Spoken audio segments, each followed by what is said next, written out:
akan segera bertemu dengan jajaran Pemkot Depok, kemudian juga bertemu dengan Dirjen Disdukcapil Kemendagri ya, dengan nanti gubernur memoderatori untuk seluruh masalah ini, dan kita mencari solusinya. Dengan saya tadi sudah titip pesan pada warga yang di sana, pokoknya di sini tidak boleh bikin kegaduhan, tidak boleh bikin hal-hal yang bersifat rusuh, harus menjunjung tinggi adat dan istiadat masyarakat Jawa Barat yang mengedepankan semangat Sri Asih. Kalau penegasan itu di lokasi yang pembakaran mobil polisi ya Pak? Iya, saya tadi ke sana, bertemu warga sana dan rame ya.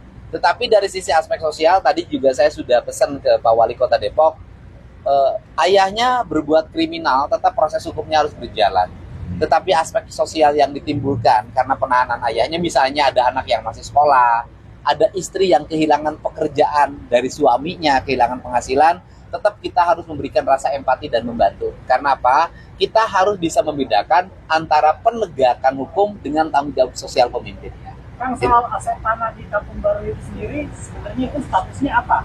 Saya belum bisa memastikan statusnya tanahnya apa, karena kan saya datang ke sana baru hari ini.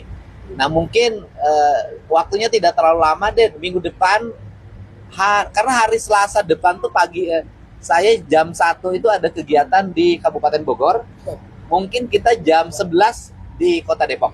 Kita akan membahas status tanah yang ada di Depok, status kependudukan warga Depok yang KTP-nya masih di luar Depok.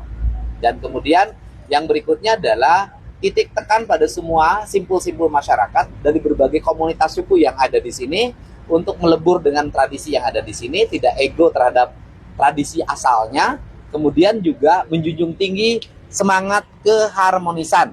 Penegakan hukum tidak boleh dilawan dengan anarkis. Di luar Depoknya maksudnya luar Jawa Barat juga. Berarti berani melawan pihak aparat keamanan kan, dan itu meresahkan masyarakat. Iya, yang pertama bahwa kita ini kan bicara persoalan premanisme. Ya. Karena kita bicara premanisme, kita bicaranya premanismenya, bukan kelembagaannya. Karena kita bicara premanisme bukan kelembagaannya, maka tindakan-tindakan premanisme yang dilakukan oleh siapapun dan atas nama apapun harus dilawan oleh negara. Tapi ormas terkait nih, Kang, kan sudah teridentifikasi ya ormas yang terlibat ini ormas lembaga dari mana. Nah dari Pemprov sendiri akan ada sikap gak sih buat ormas yang terkait sendiri itu? Pertama bahwa tindakan itu kan sifatnya perorangan, ya kan, bukan kelembagaan. Karena tindakan itu adalah sifatnya perorangan, maka hukumnya menjadi hukum perorangan, bukan hukum kelembagaan. Saya berikan contoh misalnya, ketika